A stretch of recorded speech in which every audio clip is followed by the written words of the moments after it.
Hello, ladies and gentlemen, boys and girls, football fans across the nation and around the world. This is Tim May with the Tim May Podcast, joined, as I often am, or actually every week I am, by Boston. You call him Austin Ward. Boston, Merry Christmas, Happy Holidays. Thanks for coming. Thanks for having my hologram on your show. You're welcome, man, because, by the time people are watching this, you and Bermanology, the Frenchie, Jeremy Birmingham, will already be ensconced in Scottsdale. It's so warm out here. It's lovely at Camelback. Yeah. The hospitality suite is flowing. Yeah, so to speak. It's great to be out here covering the PlayStation Fiesta Bowl once again. Nothing like the JW Marriott Camelback. It is, Tim. The greatest. It is the greatest host hotel in Bowldom. I could spend the entirety of your podcast talking about how much I love covering the Fiesta Bowl. Yeah, the hospitality suite, the golf that you can get in late December there, even if it's a little more expensive that time of year. Doesn't matter because you can't play out here. No.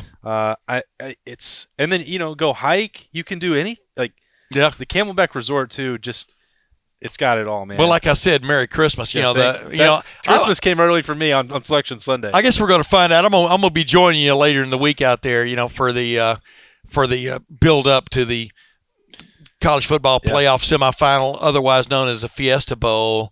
I'll save you some Tostitos in the hospitality suite. I want to tell you something. I want to ask you, though, what are you most interested in learning this week as the build-up ensues about this matchup? Obviously, we've talked about it to a great extent, the previous couple of podcasts, because to me it's very intriguing. Oh, man. Here's a team, Ohio State, with this ridiculous as Jerry Emig worked up, it's now the winningest by 0.9 thousandths of a point or 9/10 thousandths of a point program in the country. Yet a team it has never beaten is Clemson. Clemson's got a 3-0 record, 1978 Gator Bowl, the 2013 season Orange Bowl, and the 2016 college football playoffs, which were played in the Fiesta Bowl out in sunny Glendale, Arizona. But the debacle in the desert. Yeah, the debacle in the desert, 31-0. Urban Meyer, only time he was ever, I think, shut out, correct? Yep. And, of course, wholesale changes were already in the works with that team. You heard me ask Ryan Day about that the other day, about what has changed, the biggest change they made offensively from that day. And, of course, he immediately disassociated himself with that game. But the reason he's at Ohio State is because Urban Meyer, for want of another term, cleaned house offensively after that game and went with Kevin Wilson as an offensive coordinator, Ryan Day as passing game coordinator, and probably co-offensive coordinator, but mainly quarterbacks coach. And since then, man, this team again this program has been on a record pace, including this first full season under Ryan Day. Yeah, that team could not throw the football. And I remember, Urban Meyer walked into that post-game press conference and was just like, something's got to be done. He said he vowed they were going to get it fixed. Yeah. And I think Kevin Wilson was already on the way in to join that staff, and then Ryan Day followed shortly. Tim Beck was headed out the door to Texas. Half of that staff was already going to be on the move, and it wasn't really clicking with Ed Warner as the offensive coordinator at that time, and it all came to a head in that game. We don't need to rehash all that, but the difference is the passing attack. And so if we're talking about Ohio State showing, I think both of those games were instructive for them. The 1-13 was like, okay, the defense is broken. Clemson ushered in that new era for Ohio State. You'll get Chris Ash to help Luke Fickell and change things there.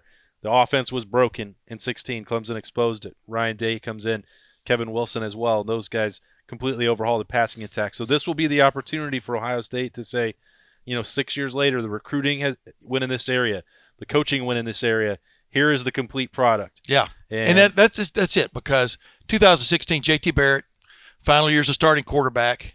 2017, final years of starting quarterback. They did get back to a much better balanced offense. And, of course, against Michigan, when they had to have it, when Dwayne Haskins Jr. came off the bench, who had gotten the nod ahead of Heisman Trophy winner, eventual Heisman Trophy winner Joe Burrow, because as you documented last week, the broken hand situation, which led to the wow, did it change college football? It changed the face of college football. So many dominoes that I didn't even throw in there, but because Justin Fields isn't here, obviously, but beyond that, But when they needed a passing attack, they had it to a certain extent, but then Dwayne Haskins Jr. took it to 3 notches above, setting all kinds of Big Ten, obviously school records in 2018, and then of course this year, like you and I've talked about this many times. We were just sitting in the press box or just conversing like we do. Mm-hmm. This is about as balanced and over the top, omnipresent, omniscient. That's probably not even the right use of either one of those words. Offense, and I've covered at Ohio State. Yeah. From being able to line up and eventually, no matter how good you are on the defensive front, shove the ball down your throat with the running game eventually because they keep hammering on it. But then Justin Fields over the top with this fleet of receivers. People don't know how good they've got it if they're Ohio State fans at the moment. Yeah, and so this will be the chance where they have to go prove it against another team. We've heard this a lot late in the year, the talent equated. Penn State has a lot of talent. Michigan has a lot of talent. Wisconsin has a good defense and a great running back. They don't have the horses that Clemson does. Yeah. So if you're going to win a national title and you're going to prove that you're that completed team, I really believe that these are the two best teams. I think they're better than LSU, and the winner wins the national championship. That's getting way ahead to a different conversation, but I think that this is where the proof will be out there. Ohio State has done it against better competition than Clemson has this year, but if that defense is really a top 5 defense for Jeff Hafley, Greg Madison, Al Washington, on down the road, in Ryan Day's vision, as he told us last week, you prove it against Trevor Lawrence and Travis Etienne and these these receivers, and if you're Justin Fields, if you are that special as a Heisman, and you always measure yourself against Lawrence, but you have to go do it against a Clemson defense where they're rolling through 5-star defensive linemen and have one of the best linebackers in the country. This is where you have to prove it, and that's why it's so exciting, because I think the same thing is true for Clemson this year. Yeah. That this team has to go out and actually show it against someone with Ohio State's horses. If you're looking at this game going into it, Ohio State has the more name superstar defense than Clemson did. Clemson with that ridiculous front they had for 3 years in a row. Those guys are gone. Dude, those guys were good. But, as Josh Myers pointed out to us, Ohio State's center, as he pointed out to us last week, that just because those guys are gone, they've been recruiting at a high level, just like Ohio State has.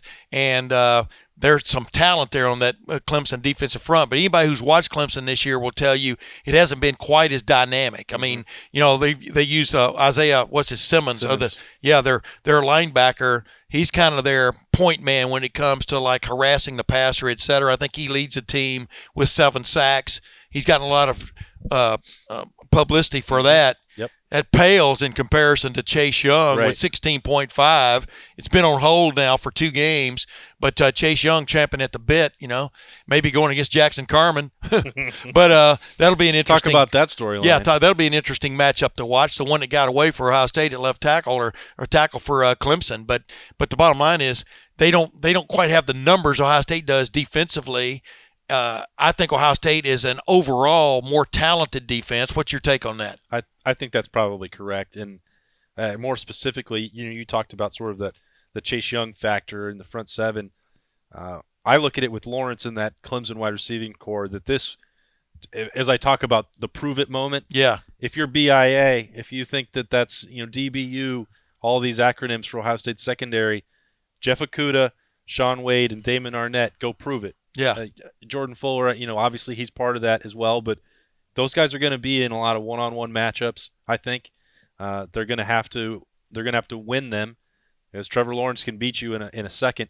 And what's interesting about it, what I will be paying attention to in the week ahead as they go through practice, all 3 of those guys missed some period of time in those 3 games at the end of the year. Yes. And it showed. When Jeff Okudah was not on the field against Wisconsin, Ohio State had some problems, and that's Jack Cohn throwing, not Trevor Lawrence. Yeah. And they went to Quintez Cephas.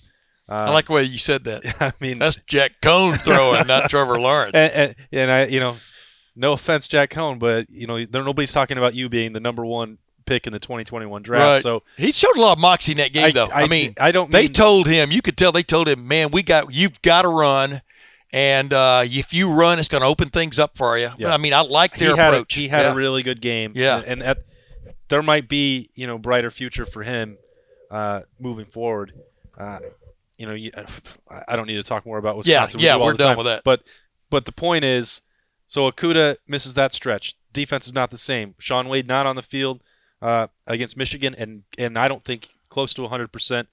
the following week against Wisconsin. Agreed. And Damon Arnett, the cast, I think he told me last week that he's supposed to get a softer one on, feeling better heading into this Fiesta Bowl. But he also picked up a back injury, and that's what kept him out in the second half against Michigan. So all three of those guys had to come off the field. No, Cameron Brown, I think, is going to be very good. Sevyn Banks. Yeah. Some of these, Josh Proctor, we talk about all the time on this podcast. Those guys are going to be really good, but they are not NFL cornerbacks. That those three guys are going to be next. How healthy these guys, Shaun Wade, is going to be against Clemson is key. Yep. T. Higgins and was it Justin Ross? They're two big time receivers. They're both 6'4". They can play. Dude, they've not only shown they can play, they've shown they can play against Alabama in the national championship game last year when they made some great catches for Trevor Lawrence. Trevor Lawrence was dropping dimes in the Coke bottle, but they were also coming up with some big catches. And I would expect Clemson, based on the way they played in that game, and I would expect a similar kind of approach to Ohio State because at the end, I'm not sure he's going to get off on Ohio State, like he has on other teams. But Clemson, like you said, this is when talent equates. This is when game plans equate. This is when coaching schemes equate. And they know they've got to throw the ball to beat Ohio State. Wisconsin knew that. Had some success, a little bit of success, but ran the quarterback. The question is whether they're going to run Trevor Lawrence. Trevor Lawrence can run. He's not Justin Fields, but he can run. And I just think, but this is what you run into when you get to the playoffs. You run into a team that can do a little bit of everything. Yeah, and I think what makes Lawrence a threat or a problem for Ohio State, however you want to look at it, is that it won't be the called runs. He just has enough athleticism and willingness to extend plays and run for a first down. This is not a perfect comparison, but like what Cardale Jones did during the playoff run. Yeah. They weren't going to do a lot of, zone reads or design, calls for Cardale, but when it's there, go for it. But sometimes there'd be a quarterback draw, a quarterback power, but more often than not, it was scramble, lower your head and see what you can get. And Lawrence can do that. And so that tests your defense, especially if you're going to play a lot of man coverage. So that's going to be a little bit of the interesting dilemma there as the chess match played. It's really interesting because Shaun Wade, I love talking to Shaun Wade, and Shaun Wade's like as honest as you can get, And he was talking about Travis Etienne, the running back, and he goes, I don't remember the exact quote, but it was, man, this guy is good. I mean, you're not sure he's getting the publicity maybe he should, and then you've got the two wideouts who clearly have proven themselves, and they know. The Ohio State defense, they know they're in for a fight. They know they've got to step up. Shaun Wade knows he's probably got to play all day. Can he do it? I mean, he would be on the slot guy. We'll see how because they like to mix those guys around to get the matchups they want. And then on the offensive side of the ball for Ohio State, they're dealing with what a lot of people think may be the most creative, solid. Yeah, even though he's creative, he rarely leaves the I's undotted or the T's uncrossed, which means unsound, in Brent Venables, the defensive coordinator, highly renowned defensive coordinator for Clemson, who long ago could have left for a head coaching job somewhere. But I remember talking to him down at Clemson in the build-up to that game in 2016, and he was talking about how, he really likes where he is. Sometimes you kind of have to find your niche and go for it, and he really enjoys being a defensive coordinator, much like Bud Foster at Virginia Tech. Brent Venables, he could be anywhere he wants to be right now as a head coach, but without a doubt, they're going against a quasi-guru genius kind of guy. That was a lottery ticket for Dabo Swinney, that you get this guy who is as respected as he is. Well, him and Chad Morris. Yeah, they have no desire, and he said it many times. We'll see if it's that way forever, but so far in his career, it's proven out that he doesn't want to be a head coach. He's very well compensated to do what he does. Not a lot of other places he can do it. But, I got this question a lot when we talked about Jeff Hafley last week. And, the first reaction is always from Ohio State fans, like, well, why doesn't Ohio State have one of these guys? Why can't they find him? Well, the names you mentioned, Bud Foster and Brent Venables, those are unicorns. There's only two of those guys really in college football. One's retired and one is happy at Clemson, and they pay him $2 million to stay there. Yeah. It's not like Ohio State could have offered Jeff Hafley $2 million for him to turn down Boston College. I mean, they could have, but he probably wouldn't have. He made no mistake that he wanted to be a head coach. You can't just find those guys. They're so hard to identify and to get on your staff. It's a lucky break for Clemson. Everybody else has to live in this real world where these guys want to take their shot. And Venables, I remember that there was once a time in his career back in Oklahoma, I think, where he wasn't the most popular coordinator around. Correct. Had some problems. He's kind of got to learn your trade. He's got to learn your trade somewhere. He's kind of found the perfect fit too. And you don't. Sometimes you don't need to rock the boat in that situation. But he also has. That's what I know what you're fixing to say. Go ahead. An incredible amount of talent to work with. Yeah, I mean, we're giving Jeff Hafley and Greg Mattison their chops and their props. Yeah, rightly so. But holy smokes, as Greg Mattison said from the get-go, he saw as much talent as he's ever seen. You got to remember, he came from Michigan, so you understand where he's coming from there. But his big deal was don't let the scheme get in the way of good players just playing football. And really, Brent Venables comes up with some creative stuff on occasion, a creative blitz here and there, creative coverage things where he shows you one thing and they fall into something else. But the reason you can do that is because you've got guys with great lateral speed, great awareness, and great just foot speed. You also can't do that for an entire game. Exactly. You're just not going to, especially when the talent equates, you're not going to go out there and outsmart Ryan Day on every single play. Right. The vast majority of the time, these teams are going to line up. They're going to do what they've done all year. Ohio State's going to try and run J.K. Dobbins. They're occasionally going to run Justin Fields. They're going to throw the out, bootleg and throw to Chris Olave. And Clemson's going to have to line up and stop the run and have their corners win a one-on-one matchup against good wide receivers and keep an eye on Justin Fields when he runs. That's the players are going to decide it, not the scheme, I don't think. And as Ohio State hopes, they're going to have to deal with Justin Fields being a big-time running threat. Good point. Yep. Now, whether that's going to happen, who knows? I mean, Adam Stewart, is one of the great rehab guys out there who's been sought came from the NFL, spent a little time in the NFL, been sought by NFL teams to join their staffs, et cetera. And he's been working, I'm sure, night and day on that left knee, just like he worked with J.T. Barrett a couple of years ago. On that, he's earned his right money knee. The last couple of years. Oh, yeah. This guy is brilliant, actually, at what he does. And so we'll see how that pays off in this game. But you're exactly right. What Ohio State presents to Clemson is something they haven't faced all year. There's talent at every position on the offense, including all 5 line positions, 3 tight ends that have proven, 4 tight ends that have proven they can play. They will block and do. And then you've got the specter of a running quarterback. It's really funny, man. Because that's part of the build-up. But, you see these guys in high school, and, of course, Ohio State just wrapped up another signing day, a big-time talent coming in again. But you see, how queer is it that, here's Trevor Lawrence versus Justin Fields. Their whole life. The top 2 quarterbacks in the country 2 years ago. One is the pro-style quarterback, Trevor Lawrence, who can run a little bit, and then Justin Fields, the dual threat, who I think could be as good a passer as Trevor Lawrence, maybe already is close to it. I mean, we saw him throw some great passes this year. His deep ball is amazing. But, if he can get close to that 4.38, 40-yard speed again in this game, I mean, dude, we could see a great duel.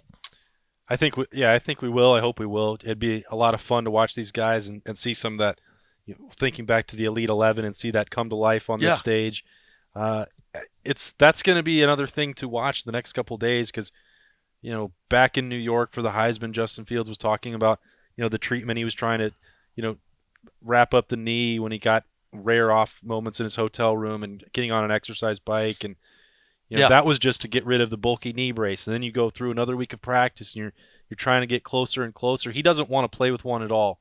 If he can go over a 5-week span from that knee sprain that was bad enough that it looked like he could barely move against Michigan to 95%, Ohio State's going to be in a really good position there. Yeah. Ryan Day was talking about it last week that he expected him to be at 100%. I'm not sure that that's really realistic at this point. Who knows? I'm not the doctor that Stewart is, but if you have even a 75% Fields, which is what or less that he might have been against Wisconsin, that was a chance for him to show how good of a passer he can be. Yeah. He had 299 yards and 3 touchdowns in that game. Didn't even practice much that week, so that's pretty good. That's as you said, man. That's a big deal. The closer that Fields is to having the full complement available to him, the more dangerous Ohio State becomes. Yeah, that's the most, we're going to ask him every time we get a shot, in the build-up, and he's going to, what's he going to say? It's like, he's going to play, number one. Number two, he showed he could play his toughness. He could play with pain when he went back out there against Michigan and had that ridiculous play right after, which we've talked about ad nauseum on this show before, that Heisman moment touchdown pass to Garrett Wilson. And but I'm just, real quick, let's kind of sum this up a little bit, but you and I, it takes us 10 minutes to even get our motor warmed up sometimes. But who do you think could rise out of the Ohio State mist, not midst, but mist, and just surprise you? Don't give away your five bold predictions, but I'll keep those close to the vest. I don't want to. It's a guy that can, by the mist. He's been not, it's like a ghost. Kind of shows up, doesn't. But, like, for example, Garrett Wilson, I think, is primed. That's a good one. To have a game. All right, I'll tell you that. I won't steal that one from you. I see that's the direction we're going. I don't think Baron Browning is still listed as a starter on the depth chart they put out. Yeah. And he's come and gone with the injuries. So I don't know if that counts as truly off your radar. But I kind of wonder where those depth charts come from sometimes. But go ahead. Yeah, we don't need to dive the depths. But if there is a defensive player that you need to match up with this athleticism of Clemson, and the variety of ways that Baron Browning can play, that core muscle injury really was a bad deal for him. On that, the play that he won't ever forget, gets called for the penalty. Jordan Fuller's going back on the pick six. Yeah, and he gets hurt trying to make that block, which is flagged. I swear he got hurt though, jumping up in the air out of glee. Yeah, you may be right about that. He got about 18 feet off the ground. He was so fired up. So whatever actually caused it on that play, that really zapped him, because he is such a dynamic, freakish kind of athlete. Yeah, goes sideline to sideline. They had a lot of creative blitzes set up for him. See, that's a good call, because that's the kind of thing I was looking for. Is a sneaky, the thing that where that guy's been not 100%, as Hayden Fry, you say he's had a hitch in his get along since that play. Yeah, and that's a guy the rest could really pay off for him. Thayer Munford, there's a guy. Yeah. He's got to have a game. He's got to. We'll see how he comes along and stuff. Wyatt Davis, we saw him go down, against Wisconsin, and that shoulder. Sometimes, you never know if they're going to how they're going to heal, or if they're going to get strong enough, for him to be 100%. Even though he obviously, came back in and could play. But those are the little guys that are 3 week, and it's not really an off. Huge, yeah. It's not like the bad thing from the scheduling is. The Big Ten game a lot of times has been December 2nd, 3rd. Now it was December 7th. Like you said, the Heisman, Trevor Lawrence didn't have to go through that whole thing. Justin Fields did. But how is this going to help these guys from a rest standpoint? It's not really as much rest as you think. It's kind of a compressed schedule. Yeah. Obviously, I much prefer it to back when you had this 6 weeks, whatever, for the 2002 man. That was crazy. That's just many stories as I've written in my life. You almost ran out of juice, man. It was like, okay, yeah, 3 more days. You get to Phoenix. Who did I write about last week? Oh, I got to do somebody different. Yeah. So, I think it's better this way, because it's more of a continuation of the season. It is still, you can still get a little rust, or there's the weird fatigue that Chase Young and Jeff Okudah and J.K. Dobbins and Justin Fields, when they're flying all over the country for the award circuit. That's a weird kind of thing. But they've had now, and even the holiday has really changed it too, because I don't think anyone would really draw it up this way where, they didn't want the game to be on this day and this day for the playoff, but it's got to be Saturday if it's not on New Year's Day. Like, they continue to really do bizarre things to these teams, and these kids have to go miss. They fly in, or they flew in on college football Sunday. Season this is when it's screwed up, because the NFL, you have the preseason, you have the season, you have the postseason, then you have the awards tours. Let the season go on. Yeah, but all these things are all based on tradition. And in fact, most teams' season ended the last game of the regular season. There were only like 6 or 7 bowl games. There were fewer than that a long time ago, but I can remember when there were only 7. That's how old I am, or 6. Matter of fact, I can remember 4-6, but I'm digressing. Bottom line is now it's like everybody's got a bowl game, but they've kept all this traditional stuff in between, which is made it wacky. Like, why wouldn't you want to wait and see if Joe Burrow and Justin Fields played each other, and then cast your vote for the Heisman? Then cast your vote. Well, Zeke Elliott, 2014, he's the greatest example. He's the perfect example. Should have won it. And yeah. No, it's crazy. I'll fill in the blanks for you. It's crazy. I'm just at a rare loss for words. I know, and I jumped right in there because I don't. That's like in those press conferences when somebody stumbles. I'll take that one. I'll take the spot. Well, he asked my question. Man, if I hear that one more time. I knew that was coming. Oh, you had one question, huh? You'll never heard. You're in a press conference with Ryan Day, and you have one question. Wow. You have never heard me say that, and I never will. I know. But to each their own. Yeah. Real quick, I'll get back to it, and we'll get out of here because I know you and Berm, Frenchie, have a lot of stuff to do. Tea time coming up. Exactly. Getting back to something we've already talked about, but I wanted to take it up a notch, is Ryan Day gets these looks in his eye sometimes that are very interesting. And I know the most interesting aspect of this game, whether he wants to admit it or not, is he and his offensive staff against Brent Venables and their highly regarded defensive staff, which is why I asked that question the other day because I want to write a story about that. Yeah. The challenge within the game is the last time Ohio State played against a Brent Venables defense, it was shut out. Not only shut out, embarrassed. I mean, I forgot how few first downs there were, but they couldn't do anything.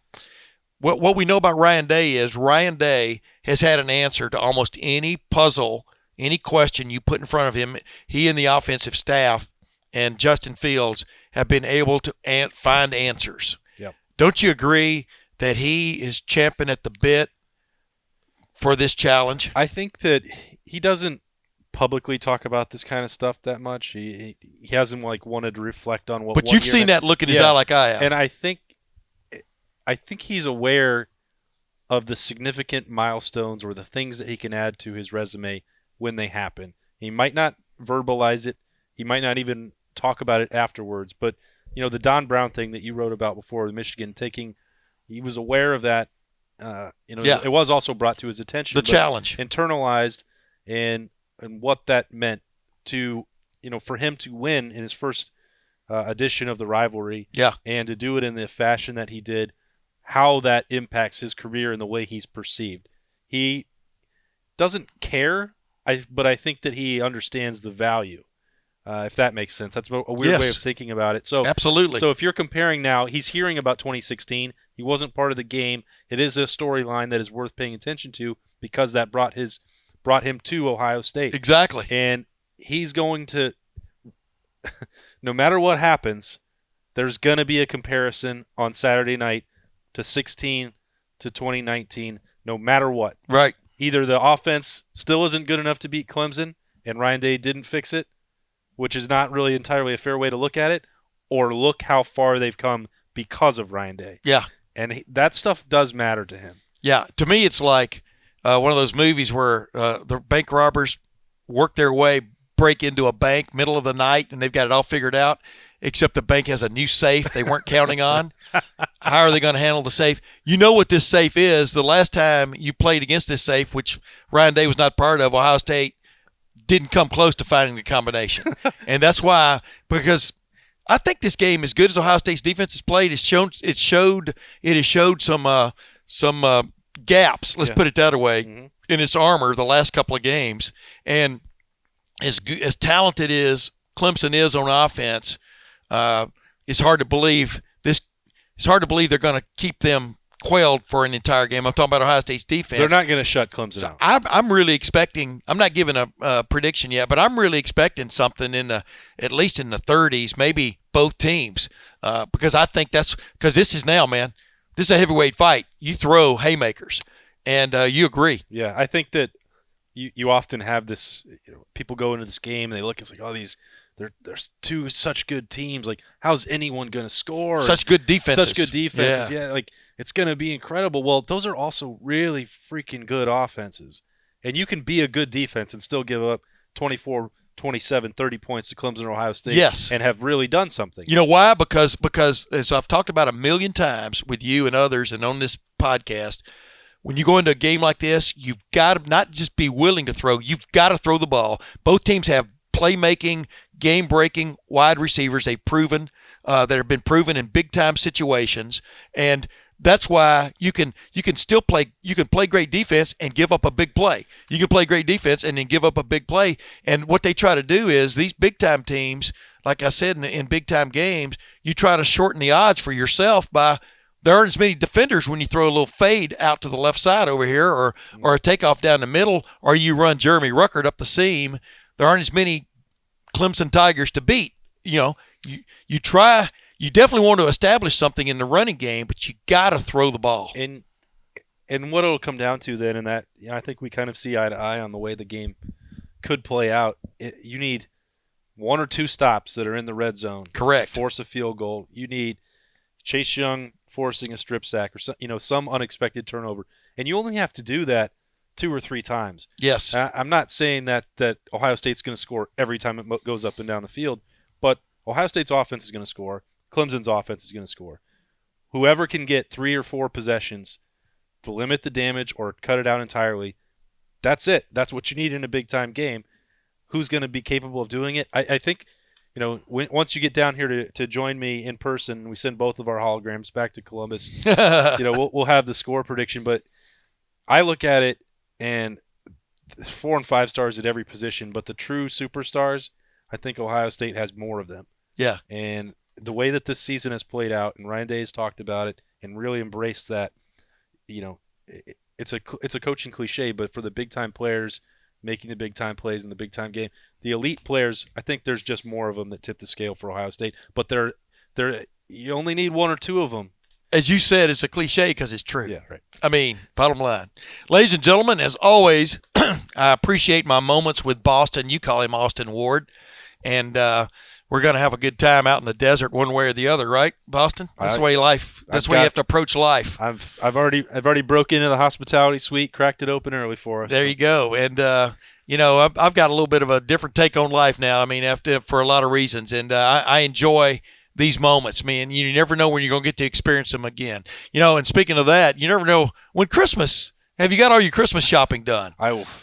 Et cetera. I got maybe an idea for you for a late Christmas gift for maybe a big-time college football fan, Big Ten fan, big-time Big Ten fan, say that 3 times, or maybe an Ohio State fan that's coming up in a moment with a guest of mine. And then I have a very special guest who is going to experience when Ohio State plays Clemson. He's going to experience the Mike Boren syndrome.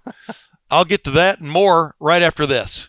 As I promised, ladies and gentlemen, I'm going to help you with your late Christmas ideas, late shopping. If you're kind of perplexed on what to give that person in your life, be it male or female, who is a Big Ten fan, a sports fan, an Ohio State fan, I've got just the number for you here. It's called This Is Big. How many times can you give someone a gift and be able to claim this is big? But this is a book about the Big Ten that goes back to the beginnings of the Big Ten, the history of it, why it is what it is, why it is the greatest conference in the nation when it comes to collegiate sports. And the guy who put it all together, really the guy who glued it all together, so to speak, is Ed Sherman. Ed's on with him right now. Ed, thanks for coming on, man. And wow, what an endeavor.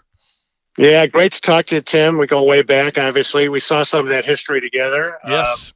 Yeah, it's been great. It's Big Ten. This is big, 350. It's a big book, as I've been saying. It weighs 5 pounds. I think you saw it. You have to get a little bit of, at the very least, you get a little bit of a workout carrying it around. Dude, I was thinking you could have named it "This Is Heavy," but it wouldn't have been quite as. It's by the way, by big, we're talking about B1G, which is the Big Ten logo. But go ahead. I mean, what was your, just in a nutshell, what was your genesis? Why did you determine this needed to be done? Well, I had been a child of the Big Ten, dating back to Northwestern days, watching Mike Adamle as a kid, and then going to Illinois, and then getting to know you when I was at the Chicago Tribune and covering college sports in the late 80s and through the 90s and beyond. And I just thought there was a lot of history in that conference, and I love history. And I went to the Big Ten, Jim Delaney, and 2017 and his associates and said, hey, let's do a history book on the Big Ten. There's so much history, and it should be done in one place. And they were all for it, and we kind of went rolling from there. Yeah, Jim Delaney even does the forward in this book, and it's excellent. And this is really funny, Ed. I used to like National Geographic when my parents got it when I was little because of the pictures, And the great thing about this book is it's chock full of photos, ridiculous photos and stuff, but also nice stories and explanations, And for Ohio State fans in particular, it's not just about football, but it does chronicle Chick Harley and Ohio State's entry into the Big Ten way back when. It wasn't one of the charter members, but it got things going. But talk to me about that. I mean, just Ohio State's in particular, the beginning of it all. And it dates back, Ohio State wasn't one of the charter members. They didn't get into, I believe, it was 1912. Yeah. And it kind of was a tough decision because they wanted to get in the Big Ten, but at the time. And here's a great trivia question. Name the two schools that actually dropped out of the Big Ten. Yeah. And everyone can always name the University of Chicago, but the other school was Michigan, actually dropped out of the Big Ten in 1907. Correct. And so at the time, Michigan were playing Ohio State, and then Michigan dropped out because they didn't want to adhere to all the new rules that the Big Ten was putting in to making it harder to, they wanted to play more games and that kind of stuff. So they dropped out, and they were playing Ohio State at the time. Ohio State was a tough decision, but Ohio State decided, hey, we want to be part of the Big Ten. And eventually that was one of the reasons why. So they had to stop playing Michigan for a few years. And that was one of the reasons why Michigan joined the Big Ten again in 1917 because of that rivalry. So, yeah, it dates back that far. And, Ohio State goes, 1912, but it started in 1895. Unbelievable amount of history. And obviously Ohio State wrote a lot of that history and continues to write that history. Yeah, it's funny because now people make fun of, some people have taken umbrage with maybe Rutgers and Maryland joining the Big Ten, most recently. And I just go, well, Ohio State wasn't exactly in it to begin with either, So, you come and go like Michigan State in 1949 or 1948. Yeah, 1948. They kind of took up the slack that was left by Chicago and produced Jay Burwanger, the first Heisman Trophy winner, and then decided that they didn't want the tail wagging the dog, right? Yeah. Yeah. And that was great. And they had Lamus Lonzo Stagg, who basically was their first, the legendary coach who basically is pretty much the father of modern, college football, what we see, post 1900. Yeah. One of my favorite parts of that book is the picture of the rules. And how many, I can't remember, was it 10 or 12 rules? 12 rules that they came up for teams, basically saying, we'd appreciate it if you don't use professionals. I'm just paraphrasing, and it was hilarious the rules that how tight the rule book was then way back when. Well, the first rule was that it'd be great if the athlete actually attended the school because it wasn't happening when they founded. Exactly. That was one of the reasons why they founded. It wasn't founded as a sports conference. It was founded. Hey, let's put some rules.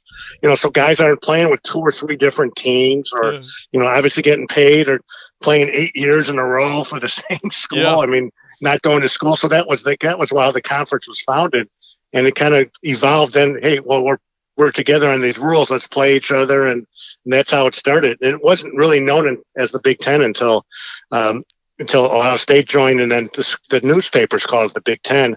It was actually the Intercollegiate Conference of Faculty Representatives. That's a great name. Isn't that a catchy name? Oh, yeah. Back then, I'm sure it was hoity-toity. Those guys in the ivory towers loved it, Right. Hey, real quick, let's just jump into it for Ohio State fans especially. Obviously, there's great stuff in there about the Heisman winners, especially Archie Griffin, and right on down the line. But, I was intrigued by the two excellent portions, one about Jerry Lucas and the other about Jack Nicklaus, and with photos, etc. But Jerry Lucas, what I'm talking. I mean, as Bobby Knight said, might have been the greatest player ever.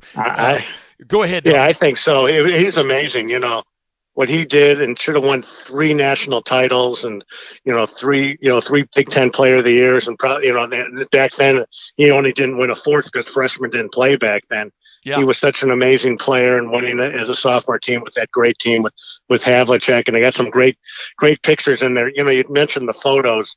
I mean, we got so many great photos in this book that we said, hey, we got to blow it out. We originally planned for 256 pages, and we ended up with 352 just because we got to show all these photos. And you'll agree that we run a bunch of these photos across 2 pages, and you go, wow, because of just the impact and the great photography, and we tried to use those photos to create the vibe. And then getting back to one of my favorite stats is Jack Nicklaus. First off, he came back. He was second in the U.S. Open. He came back to play at Ohio State in 1961. Didn't have to do that. He didn't turn pro. And he goes out. This is unbelievable. He wins the Big Ten tournament by 23 shots. Yes, 23 shots. I just can't get my arms around that. I can't even fathom that. Hey, he was on that weekend. Yeah, but the great thing was Ohio State won the team title by 1 shot, so they needed all 23 shots. But tell that little anecdote. The coach, what was it, Kepler? I can't remember the coach's name, but he basically said, I need you to do this, so we can win the tournament, right? I mean, it was right, and he responded. It's crazy, right? And it's crazy. And obviously he had that relationship with Woody Hayes that that was pretty well known. Woody loved him, and quote unquote supposedly followed the reports when he was at the U.S. When Nicklaus was at the U.S. Open in 1960, and he was out in Colorado for a coaching meeting. So there's a lot of neat things in this book. It's kind of how things kind of come together. Yeah, and these tentacles. I write about Jesse Owens in the book, and everyone knows obviously about what he did in Berlin, but his greatest day in track might have been at the 1935 Big Ten track meet in Ann Arbor, where he set 4 world records in 45 minutes, and which is astounding.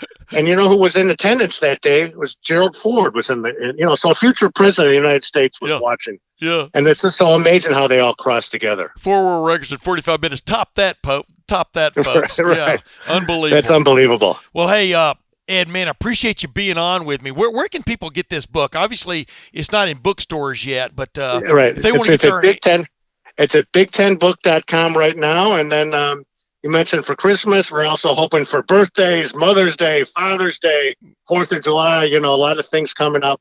I think it's a book that Tim, I sent it to you because I wanted you to see how nice it was and how much content there was in there. And I think you get a firsthand look at this. I hate to brag, but I think it's a special book about a conference that really has made a lot of history. And it's not only about a quality conference, but it is a quality book. I'm telling you, Ed. I mean, I've always appreciated what you did. You were one of the great guys in our business, as a sports writer, et cetera, way long time ago. And you've brought quality to this endeavor, man. And like you said, one more time, big10books.com. Is that Big Ten Book? big10book.com. Yeah. Yep. And hopefully people will get it, and hopefully I'd like to hear from them, and love being Ohio State. Hopefully be there soon. Maybe we'll do a book signing out in Columbus one of these days soon. Sounds great. Ed, I appreciate it, my man. Thank you on short notice. And ladies and gentlemen, if you're looking for that last late-minute gift for your loved one, either for Christmas or New Year's Day or Valentine's Day, what the heck? It's a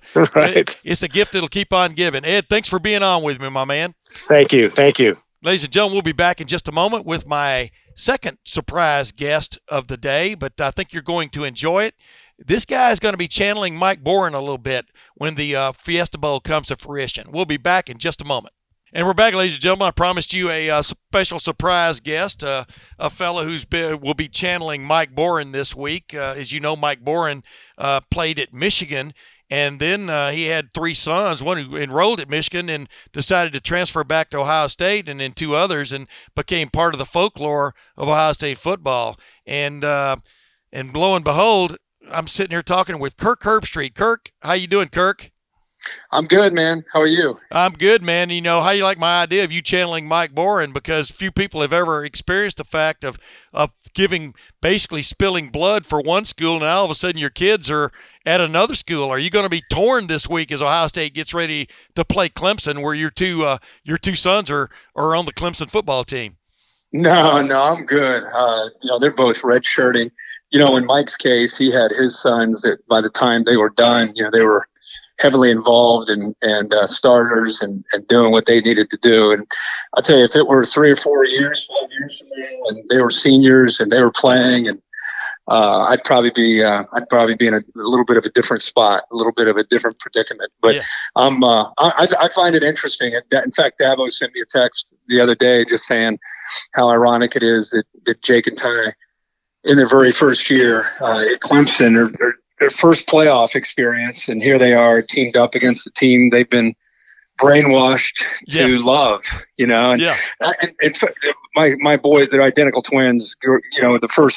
They lived in Upper Arlington and went to schools there in Upper Arlington through fourth grade till we moved to Nashville. And they like you'd expect, they are completely blinded Ohio State fans. And the first time it hit them that they were not able to follow Ohio State, they got through the whole year.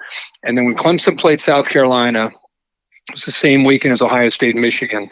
Yeah. And my family's making plans. Okay, my wife, my kid, my other kids are going to fly to the game. And Jake and Ty were like, man, it's really hit me that I can't go to the game. Ohio State, Michigan, I can't even watch it because we're playing South Carolina and we have to stand, on the sidelines of that game. Yeah. So they're like, man, this is dead. It's official. I guess, we're not at Ohio State, we can't prove them. So it hurt them. It hurt them for sure. That's funny because I had one kid who went to Ohio University, and remember when Ohio U had a lead on Ohio State late in the third quarter that one year, and they're all down on Union Street or Court Street, wherever it is down there in these bars, and they're all cheering, and then all of a sudden he said everybody got kind of quiet because they realized, wait a minute, if Ohio State gets beat, we don't have anybody. You know what I mean? We don't have anybody to really cheer for because that's a strange thing, man. But hey, good. Yeah, it is. Hey, it is. But good. It'll be fun. I'm actually calling the game, so it'll be a lot of fun to obviously. You call the game. You're not necessarily polling, for whoever to win, but it'll be interesting to have them there, standing on the sideline wearing orange, and then have the Buckeyes on the other side. Yeah, what a strange world we live in, though. Kirk, everybody grows up, right? Hey, real quickly for you, just give me in a nutshell how impressed you've been with what Ryan Day has accomplished this year. Somebody can hand you a fighter jet that's got all the bells and whistles on it, but you still got to fly it. You still got to hit the buttons. You understand what I'm saying there? Yeah. He definitely – this beats what the situation Jeff Hafley's going to be walking into in a couple of weeks of taking maybe Boston College to another level. I mean, obviously Ryan Day inherited the whirlwind here, and he's ridden it, right? And just I guess how impressive have you been so far with him? Well, I would go back to last year, and I'd make an argument that maybe the three best games they played last year was when he was the head coach. So and then you look at the baton being handed to him after last year, and you're right. It's one thing to have a team; it's another thing to be able to keep a team motivated, prepared, and hungry as consistently as he did. And they did that. I mean, they were the only team this year in college football, with the exception of the first half against Wisconsin, that you could say that, man, they played either what they're capable of playing or close to what they're capable of playing in every half of football. Yeah. And that's hard to do. I don't care if you have NFL players on your roster or not. And so I think he deserves a lot of credit. In fact, I do a show at the end of the year called The Herbies, and I give a Coach of the Year award. And I know there's Coach O and Matt Rule, and there are a lot of great candidates, but I gave it to Ryan Day, and it had everything to do with not just the year that they enjoyed being undefeated, but the challenges of stepping into that shadow of Urban Meyer. And Urban Meyer still walks over to Woody Hayes facility, still has an office there. He pokes around, and it's not like he retired and left. Yeah, he's still around. And Ryan Day's made this his team. He's put his signature and his personality on this 2019 team. And I don't know if people realize how hard that is to do. And for that, I think he was the National Coach of the Year, in my opinion. Hey, and with that said, you know this as well as anyone.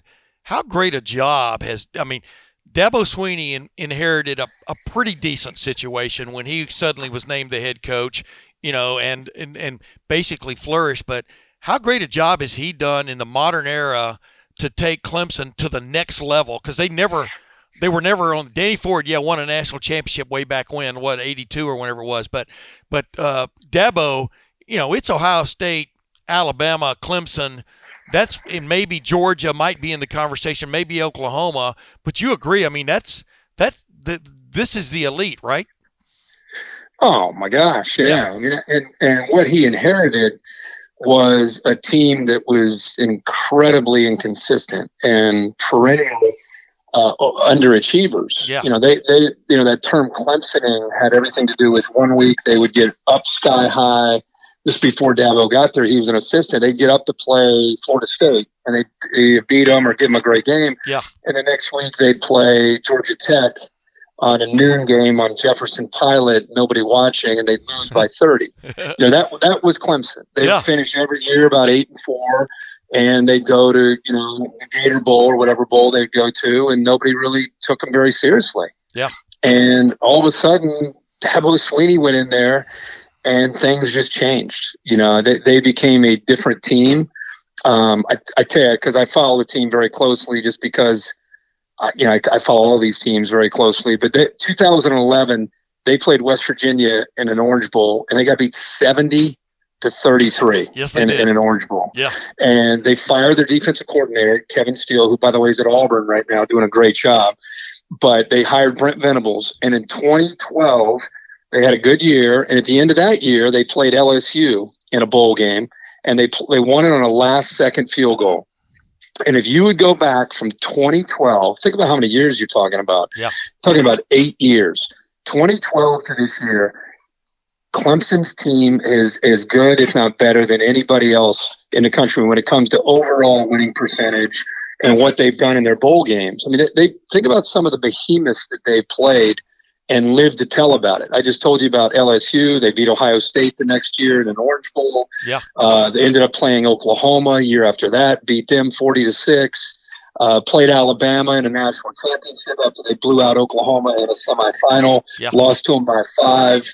Ended up beating Ohio State 31-0. Same year, beat Alabama. I mean, this has been going on for a number of years. They're not just a defending national champ. I mean, this brand is rubbing shoulder to shoulder with Alabama, and they won 2 of the last 3 national championships. So I still don't think they get recognized, for who they are. Yeah. And I think that's the chip on the shoulder that they play with, and that's what they'll come into this game with. Nobody respects us, and they'll be out to prove everybody wrong. And it'll be fun to see how this thing shakes out. I don't know if you can say this on. This is my own take on this game. I think the 2 best teams of the 4, I'm talking about complete teams, are playing in Glendale. That's my take on it. I mean that's fair. I mean LSU's gotten better late in the year with their defense. They've gotten healthier, and I think they started to play with a little bit of a chip on their shoulder when the committee flipped Ohio State to 1 and LSU to 2 with about 3 weeks to go in the season. And the reasoning was Ohio State's a more complete team. I think Coach O and Dave Aranda used that as motivation. But I think since then LSU's played a lot better on that side of the ball. But I would say from the beginning of the year to the end of the year, you're 100% right. It's Clemson. The knock on Clemson is they haven't played anybody. And that's valid. I mean they played A&M. But they just haven't played anybody enough for you to be able to say they're a great team. We know for sure they look like a great team, and they're discarding every inferior opponent by 42 points or more, which is what you should do. Yeah. But we're really not going to know how good they are until they play in this game against Ohio State. Once we see the results of this game, we're going to have a much better idea, obviously, of who this Clemson team is. Okay, I'll let you go real quick. I want to ask you a couple of quickies.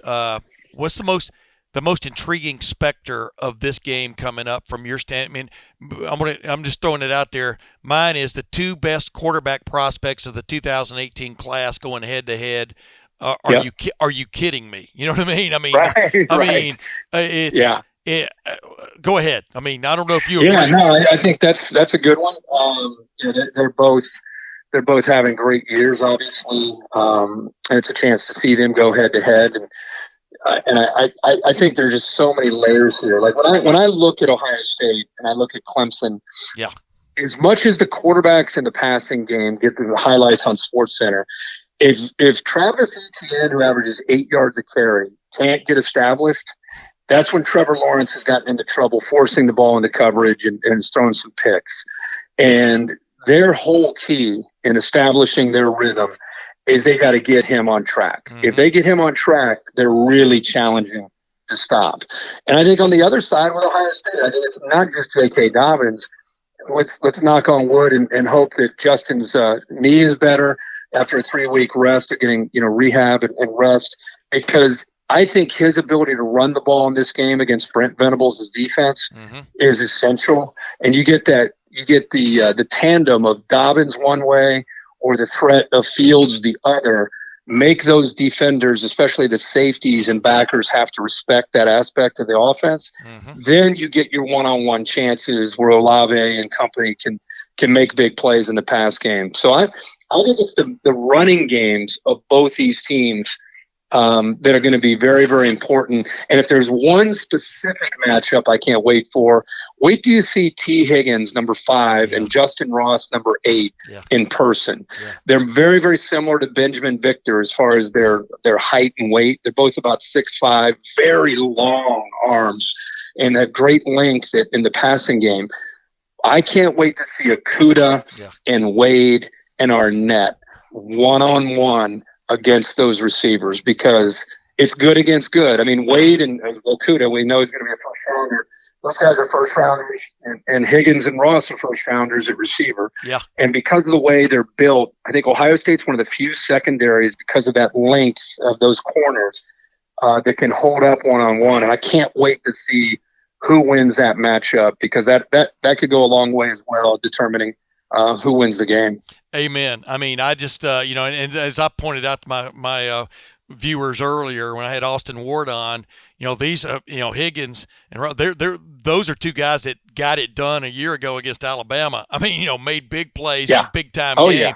I mean, anybody who sleeps on Clemson, I don't think anybody's sleeping on Clemson. I know Ryan Day's not sleeping on Clemson without a doubt. I'll tell you what, though, Kirk, I'm intrigued because Ryan Day, you've gotten to know him very well. He'll get a look in his eye every now and then. I mean, he's, you know what a gentleman he is. I think he's intrigued by going against Brent Venables. If you follow my drift there, the chess game, you agree, right? I mean, we're going to have a camera. Actually, like I said, I'm calling the game, and one of the things I talked to our production team with is I want to do a shot as you're watching the game. I want to put Ryan Day top right as he's talking into his headsets. He talks to the GAs and the assistants who then signal in the play. Yeah. And I want to be able to show viewers the cat and mouse game that goes on during when Justin looks over the sideline. He gets confirmation. We'd love to show what Ryan Day's as you're looking at Justin Fields. I want to show the viewer what he's looking at and then what those assistants are doing to give him his play. And then I want to have Brent Venables in the top left.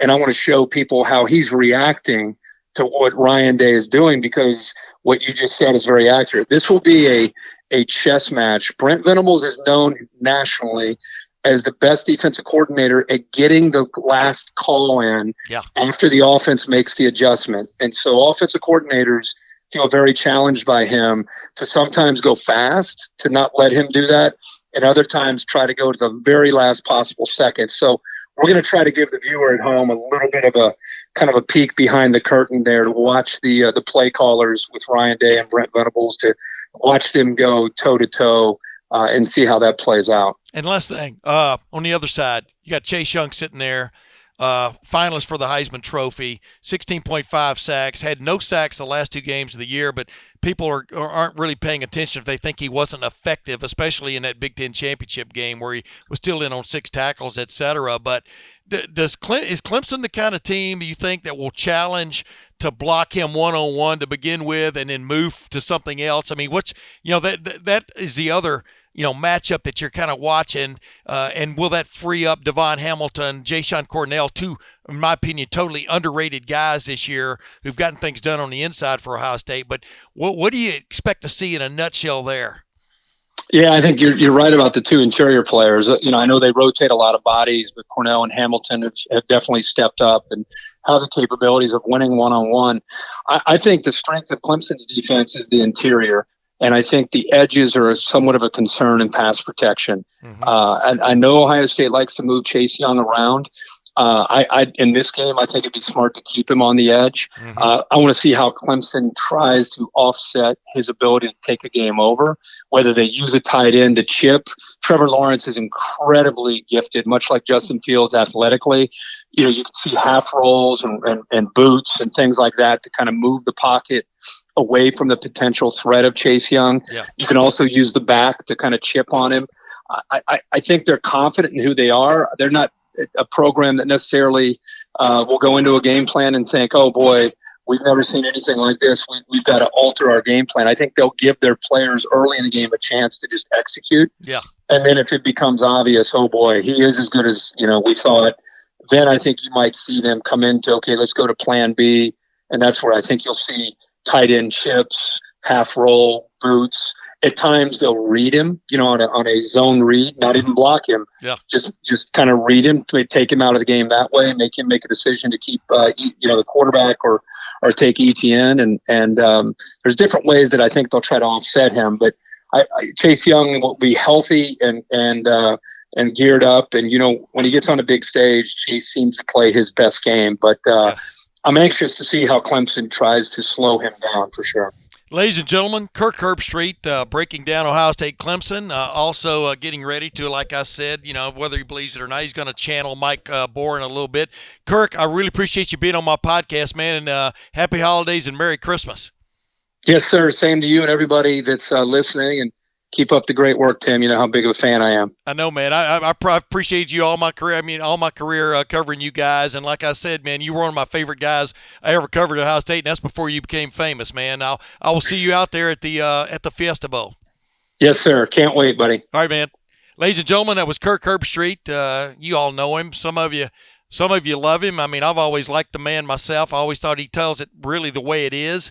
Some people have problems with that when he's telling it the way it is, when they don't like the way it is. But that's the way it goes sometimes. But he did a great job breaking down this matchup. And like I said, he has two twin sons who are walk-ons, preferred walk-ons at Clemson. And his heart won't be as torn this year as much as it might be in a couple of years from now when those guys are contributing members to the team. But this promises to be, in my opinion, the best of the two matchups in the college football playoff semifinals. I'm looking forward to being out there with the Lettermen Row cast, and we'll bring you some live coverage from out there. And, of course, post-game analysis one way or the other. Ohio State wins or loses. Does it move on, in fact, to the championship game against the winner of LSU or Oklahoma? But until then, until next week, this is Tim May with the Tim May Podcast. And as always, thanks for listening and thanks for watching. Thanks for watching. Subscribe below to get the latest videos from Lettermen Row. We got Letterman Live, we've got the practice report, we got rapid reaction. Hey, and we got Buckeye IQ with Zach Bourne. For sure. We got recruiting breakdowns with Berm. We got whatever you need. Ohio State football and Ohio State athletics, we've got you covered here at Lettermen Row.